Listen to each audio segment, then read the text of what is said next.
Hello students, बेटा 9th class का आज हम लोग फर्स्ट चैप्टर बायोलॉजी का स्टार्ट करने वाले हैं। उससे पहले बायोलॉजी क्लासेस में आप सभी का स्वागत है। You are always welcome. आज हम लोग जो फर्स्ट चैप्टर हमारा बायोलॉजी का, जिसे हम लोग बोलते हैं the fundamental unit of life, fundamental unit of life में हम लोग सेल के बारे में अच्छे तरीके से जानेंगे। सेल क्या होता है, किसने उसकी डिस्कवरी की है, उसका स्ट्रक्चर कैसा होता है, कितने टाइप के होते हैं, किस तरीके से डिवाइड करता है, ये सारी चीजें आज हम लोग बेसिक से लेकर चलेंगे, जो कि आपके 9th क्लास में ये चैप्टर दिया हुआ है।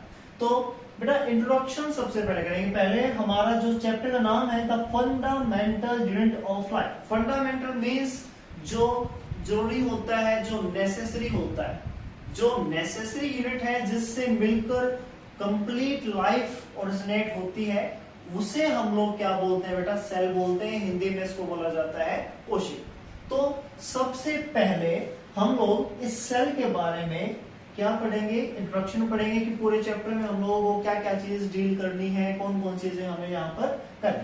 तो सबसे पहले सेल, इसकी डेफिनेशन क्या होती है, डिस्कवरीज इसके रिगार्डिंग कौन कौन सी होंगी, उसके पार्ट्स क्या क्या होंगे। तो सबसे पहले डेफिनेशन की हम लोग बात कर लेते हैं। तो जो डेफिनेशन होती है सेल की, वो क्या बोले जाते हैं बेटा? It is the smallest unit of life. ठीक है, जैसे चैप्टर में बताया गया था फंडामेंटल यूनिट ऑफ लाइफ, उसी तरीके से इसको हम लोग स्मॉलेस्ट यूनिट ऑफ लाइफ भी बोल सकते हैं। उसके अलावा स्मॉलेस्ट के साथ साथ ये functional as well as structural unit भी इसको बोला जाता है। क्यों बोला जाता है? क्योंकि यही जो सेल्स होते हैं, यही जो यूनिट्स होती हैं, यही मिलकर एक कंप्लीट ऑर्गेनिज्म के अंदर मिलकर क्या करते हैं? एक स्पेसिफिक वर्क करते हैं, फंक्शन प्रोवाइड करते हैं। उसी तरीके से स्ट्रक्चर, इसी सेल से मिलकर जाइगोट, या फिर हम लोग बोल सकते हैं सेल से मिलकर टिश्यूज, जो जाइगोट ऐसा बोला जाता है। जितने भी लिविंग ऑर्गेनिज्म है उन सभी की शुरुआत कहां से हुई है? एक सिंगल सेल से हुई है, जिसको हम लोग क्या बोलते हैं? जाइगोट बोल देते हैं। ठीक है, और वो जाइगोट जो होता है वो किससे मिलकर बनता है बेटा? दो टाइप के नॉर्मल सेल से। वो दोनों सेल्स कौन से होते हैं? स्पर्म्स और दूसरे ओवम। ठीक है, तो उसको हम लोग बाद में पढ़ेंगे। लेकिन फिलहाल आप लोग ये जानिए कि स्ट्रक्चर यूनिट कैसे होगा। सेल से मिलकर टिश्यूज बनते हैं, टिश्यूज से ऑर्गन्स, ऑर्गन से फिर ऑर्गन सिस्टम, और फिर कंप्लीट ऑर्गेनिज्म तैयार हो जाता है। तो ये सेल की डेफिनेशन क्या बोलोगे? इट इज द स्मॉलेस्ट, जो सबसे छोटी होती है, फंडामेंटल जो नेसेसरी होती है, बेसिक जो जरूरी है, उसके साथ साथ structural as well as functional unit, जिससे काम होता है पूरे ऑर्गेनिज्म के अंदर, और जिससे मिलकर उसका स्ट्रक्चर क्या होता है, वो सभी चीज एक ही चीज के अंदर आती है, जिसको हम यूनिट ऑफ लाइफ बोल देते हैं। वो है बेटा सेल। उसी तरीके से डिस्कवरीज जो हम लोग पढ़ेंगे सेल्स की, जैसे सबसे पहले सेल को डिस्कवर किसने किया? सेल को डिस्कवर किया बेटा रॉबर्ट हुक ने। किसने?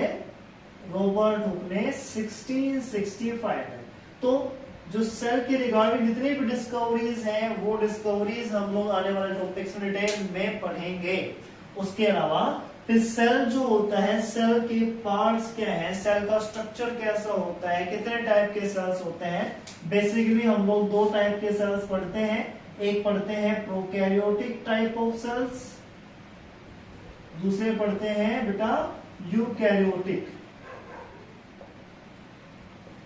तो दोनों में डिफरेंसेस क्या है? प्रोकैरियोटिक मींस जो न्यूक्लियर लेवल पर थोड़े से वीक होते हैं या फिर अंडर डेवलप्ड होते हैं, जिनके अंदर न्यूक्लियस वेल डेवलप्ड नहीं होता है, वैसे और सेल जो होंगे वो प्रोकैरियोटिक इन नेचर होंगे, जो स्ट्रक्चर में छोटे भी होते हैं, यूकैरियोट्स। और eukaryotes they are also known as true nucleuses, because उनके पास एक बहुत ही अच्छा वेल डेवलप्ड टाइप का न्यूक्लियस पाया जाता है। इनको एनिमल्स और प्लांट सेल्स जो होते हैं वो यूकैरियोटिक सेल्स ही होते हैं, और प्रोकैरियोटिक सेल से थोड़े से बड़े होते हैं। ऐसे पार्ट्स की बात करें, स्ट्रक्चर की बात करें, तो हमारे पास सेल के पास सेल वॉल प्रेजेंट होती है, जो कि एक मेम्ब्रेन होती है, जिसकी वजह से सेल्स की शेप बनी रहती है। और प्रोटेक्टिव नेचर जो होता है वो किसका होता है बेटा, सेल वॉल का होता है। फिर बात आती है सेल मेम्ब्रेन की। इस सेल मेम्ब्रेन को हम लोग प्लाज्मा मेम्ब्रेन भी बोल देते हैं। प्लाज्मा मेम्ब्रेन को सेमी परमिएबल मेम्ब्रेन भी बोला जाता है। ऐसा क्यों होता है? देखिए सेल वॉल की बात करें तो सेल वॉल सिर्फ और सिर्फ प्लांट सेल्स के पास प्रेजेंट होता है। प्लांट सेल्स के अलावा कुछ बैक्टीरियल सेल्स के पास भी ये सेल वॉल प्रेजेंट होती है, जो कि नॉर्मली डेड होती है। कैसी होती है बेटा? डेड मेम्ब्रेन ये बोली जाती है, जिसका काम सिर्फ और सिर्फ सेल को क्या प्रोवाइड करना होता है, शेप प्रोवाइड करना होता है, उसको टफ बनाती है और उसको प्रोटेक्शन प्रोवाइड करती है। ठीक है, उसी तरीके सेल मेम्ब्रेन जो होती है वो प्लांट सेल्स के पास भी प्रेजेंट होती है, लेकिन एनिमल सेल्स और बाकी ऑर्गेनिज्म के अंदर वो प्रेजेंट होगी एज ए प्रोटेक्टिव लेयर और outer most layer. Animal cell के पास सेल मेम्ब्रेन जो होती है वो प्रेजेंट होती है, लेकिन सेल वॉल अब्सेंट होती है। और सेल मेम्ब्रेन कैसी होती है बेटा? Living in nature. ये लिविंग इन नेचर बोली जाती है। इसका काम भी क्या होता है? शेप प्रोवाइड करना होता है। और सेमी परमेबल मेम्ब्रेन इसको इसलिए बोला गया है क्योंकि ये कुछ स्पेसिफिक सिलेक्टिव सब्सटेंसेस को या न्यूट्रिएंट्स को या एलिमेंट्स को सेल के अंदर और बाहर आने जाने के लिए अलाउ करती है। उसके बाद सेल वॉल, सेल मेम्ब्रेन के अंदर एक जेली लाइक सब्सटेंस प्रेजेंट होता है, जेली फ्लूइड प्रेजेंट होता है, जिसके अंदर बहुत सारी बाकी प्रोसेसेस प्रेजेंट होती है, बाकी के स्ट्रक्चर्स प्रेजेंट होते हैं। तो जो लिक्विड कंटेंट प्रेजेंट होगा सेल के अंदर, सेल मेम्ब्रेन के अंदर, उसे हम लोग क्या बोल देते हैं? साइटोप्लाज्म बोल देते हैं, जो कैरी करता है न्यूक्लियस को और सेल ऑर्गेनेल्स को। ऐसे ही हमने न्यूक्लियस के बेसिस पर सेल को दो भागों में बांटा है, प्रोकैरियोटिक, यूकैरियोटिक। इनमें सिर्फ डिफरेंस यही था न्यूक्लियस वाला। न्यूक्लियस वेल डेवलप्ड नहीं होता है प्रोकैरियोट्स के अंदर, न्यूक्लियस वेल डेवलप्ड प्रेजेंट होता है यूकैरियोट्स के अंदर। तो न्यूक्लियस जो होता है यही क्या करता है? सेल की सभी फंक्शनिंग को कंट्रोल करता है, और इसी को हम लोग क्या बोलते हैं? मेन कंट्रोलर बोल देते हैं। और इसी के पास क्या होता है? कंप्लीट जेनेटिक मटेरियल प्रेजेंट होते हैं, जेनेटिक इंफॉर्मेशन वो कैरी करता है। फिर बारी आती है सेल ऑर्गेनेल्स की। साइटोप्लाज्म में न्यूक्लियस के अलावा और भी बहुत सारी इंपॉर्टेंट चीजें प्रेजेंट होती है, जिनको एक नाम प्रोवाइड किया गया है, वो है सेल ऑर्गेनेल्स। छोटे छोटे स्ट्रक्चर्स प्रेजेंट होते हैं, जिनका अपना अपना काम होता है सेल को अच्छे तरीके से बनाए रखने के लिए, उसकी प्रोसेसेस को क्रिएट करने के लिए। और वो सेल ऑर्गेनेल्स ये टाइप उनके होते हैं। वो एंडोप्लाज्मिक रेटिकुलम प्रेजेंट होता है, गोल्गी apparatus प्रेजेंट होता है, माइटोकॉन्ड्रिया, प्लास्टिड्स, वैक्यूल्स, लाइसोसोम्स, उसके अलावा राइबोसोम्स प्रेजेंट होते हैं इनके पास। उसके अलावा सेंट्रियोल्स भी प्रेजेंट होते हैं। देखो इन सभी का नॉर्मल रूटीन देख लीजिए क्या क्या होता है। एंडोप्लाज्मिक रेटिकुलम जो होता है बेटा, इसको ER भी बोला जाता है, और ये न्यूक्लियस के चारों तरफ प्रेजेंट होता है, उसी के साथ कनेक्ट करता है। और एंडोप्लाज्मिक रेटिकुलम के पास दो टाइप की चीजें प्रेजेंट, मतलब ये दो टाइप को होता है। एक होता है स्मूथ एंडोप्लाज्मिक रेटिकुलम, जिसको हम SER से डिनोट करते हैं, और एक होता है बेटा रफ एंडोप्लाज्मिक रेटिकुलम, जिसको हम लोग RER से रिप्रेजेंट करते हैं। देखिए रफ जो एंडोप्लाज्मिक रेटिकुलम होता है वो रफ इसलिए होता है क्योंकि उसके पास उसके सरफेस के पास नंबर ऑफ राइबोसोम्स प्रेजेंट होते हैं, और जहां पर भी जो राइबोसोम्स प्रेजेंट होंगे वो वाला सरफेस जो होगा एंडोप्लाज्मिक रेटिकुलम का, वो क्या तैयार कर सकता है?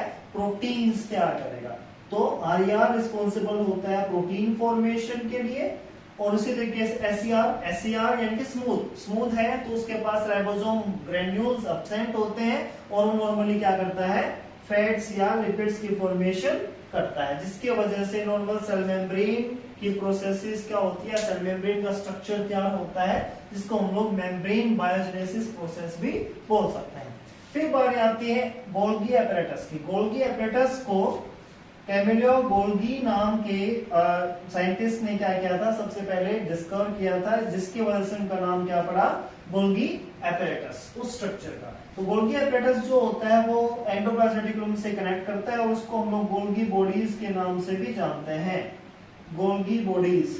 और इसका काम क्या होता है, जो भी एंडोप्लाज्मिक रेटिकुलम तैयार करता है, जिन जिन स्ट्रक्चर्स को, जिन प्रोटीन्स को, जिन फैट्स को, उनको क्या करता है, अपने अंदर अच्छे तरीके से उनको पैक करता है। पैक करने के बाद जहां पर भी जरूरत होती है उन स्ट्रक्चर्स की, वहां तक वो डिलीवर करता है। फिर उसके बाद बारी आती है माइटोकॉन्ड्रिया की। Mitochondria is the main part, main cell organelle जो कि सेल के अंदर होनी ही होनी चाहिए, जिसको एक पर्टिकुलर नाम भी प्रोवाइड किया गया है, जिसका नाम है power house of the cell. इसको हम लोग power house of the cell क्यों बोलते हैं, क्योंकि ये जो भी स्ट्रक्चर प्रेजेंट होंगे उसके लिए क्या करता है, सेल के अंदर एनर्जी तैयार करते हैं in the form of ATP. ATP full form आपको पता होनी चाहिए, which is adenosine triphosphate, adenosine triphosphate. तो power house of the cell इसको बोला जाता है माइटोकॉन्ड्रिया को। उसके बाद बारी आती है प्लास्टिड्स की। प्लास्टिड्स जो होती हैं बेटा, ये अब्सेंट होती हैं एनिमल सेल के अंदर। प्लांट सेल के पास प्लास्टिड्स प्रेजेंट होते हैं, क्योंकि आपको पता है प्लांट्स के अंदर बहुत सारे डिफरेंट डिफरेंट कलर्स प्रेजेंट होते हैं, वो येलो, ऑरेंज, ग्रीन, है ना, ये स्ट्रक्चर्स उसके पास पाए जाते हैं, जिसका काम यानी प्लास्टिड का काम क्या होता है, प्लांट्स के स्ट्रक्चर्स को कलर या पिगमेंटेशन प्रोवाइड करने के लिए। और उसमें आप लोगों को पता ही होगा एक मेन पिगमेंट प्रेजेंट होता है या फिर मेन स्ट्रक्चर प्रेजेंट होता है, इसको हम लोग क्या बोलते हैं, क्लोरोप्लास्ट। और क्लोरोप्लास्ट के अंदर क्लोरोफिल नाम का क्या प्रेजेंट होता है, एक पिगमेंट प्रेजेंट होता है, जो प्लांट के स्ट्रक्चर्स को, लीव्स को ग्रीन कलर प्रोवाइड करता है। अब एक और इंपॉर्टेंट चीज बेटा, माइटोकॉन्ड्रिया और प्लास्टिड्स के पास, दोनों mitochondria as well as plastids, इनके पास खुद का अपना डीएनए प्रेजेंट होता है और उसके साथ साथ खुद के अपने राइबोसोम्स प्रेजेंट होते हैं, ताकि वो अपने अंदर प्रोटीन के सिंथेसिस कर सके। तो एक क्वेश्चन बनता है बहुत ही most important, right any two kind of cell release which have its own DNA as well as ribosomes. तो आपका आंसर क्या होगा, mitochondria as well as plastids. उसके बाद बारी आते हैं बेटा वैक्यूल्स की। Vacuoles, these are the bag like structures, these are actually cavities, जिनके अंदर क्या प्रेजेंस हो सकते हैं, कुछ गैसेस प्रेजेंट हो सकती हैं, कुछ वो स्टोर कर सकते हैं गैसेस के अलावा, कुछ फूड को, है ना, एंजाइम्स को, ये सभी चीज क्या बोली जाती हैं, वैक्यूल्स। और वैक्यूल्स प्लांट सेल के पास बहुत ही ज्यादा अमाउंट में और बड़ा पाया जाता है, और एनिमल सेल के पास या हो भी सकता है और नहीं होगा तो बिल्कुल अब्सेंट, जिनको हम लोग बोल सकते हैं।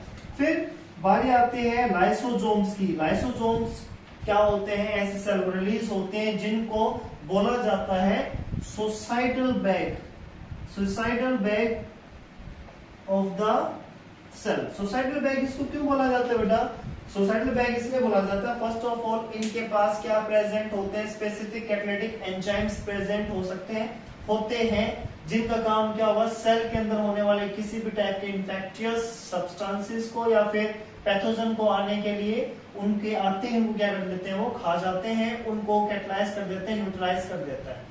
अगर किसी भी सेल को इन्फेक्शन हो भी जाता है तो साथ वाले इन्फेक्शन सेल्स को इन्फेक्टियस होने से बचाने के लिए ये लाइसोसोम क्या करता है, अपने आप को बर्स्ट कर लेता है सेल के अंदर ही, और कंप्लीट सारा सेल को क्या कर लेता है, कंज्यूम कर लेता है, जिसकी वजह से बाकी सारे सेल क्या हो जाते हैं, या फिर इन्फेक्टियस नहीं हो पाते हैं।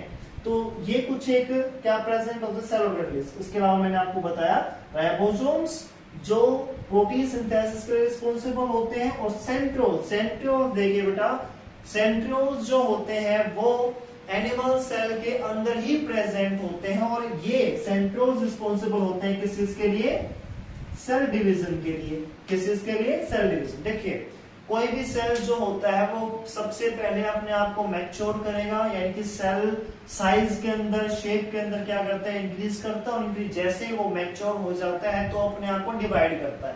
तो डिवाइड करने के लिए जो रिस्पॉन्सिबल सेल ऑर्गेनेलीज होती हैं उनका नाम क्या होता है? सेंट्रियोल, जो सिर्फ और सिर्फ एनिमल सेल के अंदर प्रेजेंट होगी, प्लांट सेल के अंदर एब्सेंट होती हैं। अब बारी आती है सेल डिवीजन। सेल डिवीजन जो होगी वो बेसिकली दो टाइप बोली जाती हैं। सबसे पहले माइटोसिस और फिर मियोसिस। देखिए सेल डिवाइड करता है 1 से 2 में। एक नॉर्मल सेल है, एक नॉर्मल सेल है, वो अपने आप को डिवाइड करता है इस तरीके से। लेकिन इन सभी चीजों को हम लोग थोड़ा सा और ट्विस्ट तरीके से समझें तो आपको पता होना चाहिए कि सेल जो होते हैं 2 टाइप के होते हैं बेटा। कुछ सेल होते हैं हैप्लॉइड और कुछ सेल होते हैं डिप्लॉइड इन नेचर। अब जो हैप्लॉइड सेल्स होते हैं उनके पास नंबर ऑफ क्रोमोसोम्स, देखिए क्रोमोसोम क्या होते हैं? ये कुछ एक ऐसे जेनेटिक मटेरियल होते हैं या फिर जेनेटिक इंफॉर्मेशन कैरी करने वाले कुछ स्ट्रक्चर्स प्रेजेंट होते हैं जो एक जनरेशन से दूसरी जनरेशन की तरफ क्या करते हैं? फॉलो करते हैं, फ्लो करते हैं, ताकि नंबर ऑफ कैरेक्टर्स उसके पेरेंट्स से उनके बच्चों के अंदर जा सके। तो जिनके पास, जिन सेल्स के पास number of chromosomes half in nature होंगे, एग्जाम्पल हम लोग बोल देते हैं, जैसे एग्जाम्पल है हम इंसानों के पास 46 नंबर ऑफ क्रोमोसोम्स प्रेजेंट होते हैं। तो 46 नंबर ऑफ क्रोमोसोम्स के हाफ कितने हुए बेटा? 23। तो हमारे पास 23 पेयर्स प्रेजेंट होंगे। तो जब हमारे पास 46 नंबर ऑफ क्रोमोसोम्स प्रेजेंट होते हैं या फिर हमारे सेल के पास 46 नंबर ऑफ क्रोमोसोम्स प्रेजेंट होंगे, तब हम लोगों को बोलते हैं 2 सेट नंबर ऑफ क्रोमोसोम्स। अगर हाफ होंगे तो उनको हम लोग क्या बोलते हैं? Single number of chromosome. तो हैप्लॉइड इन नेचर जो होंगे उनके पास single set of chromosomes present होते हैं, इट मींस 23। और जो डिप्लॉइड सेल्स हमारे पास प्रेजेंट होंगे तो उनके पास double number of chromosomes present होते हैं। 23 का डबल कितना हो गया बेटा? 46, यानी 23 पेयर्स प्रेजेंट हुए। तो हैप्लॉइड डिप्लॉइड यहाँ पर हो गया क्लियर आप सभी को? यस और नो? यस। तो सेल डिवीजन में माइटोसिस और मियोसिस में एक सेल क्या करता है? 2 भागों में बट जाता है। तो एग्जांपल हम लेते हैं माइटोसिस का। तो माइटोसिस में अगर कोई भी सेल हैप्लॉइड है तो हैप्लॉइड उसके क्रोमोसोम्स क्या होंगे? डिवाइड हो जाएंगे 2 भागों में, यानी कि उनके जो बच्चे होंगे उन सेल्स के वो भी हैप्लॉइड ही होंगे।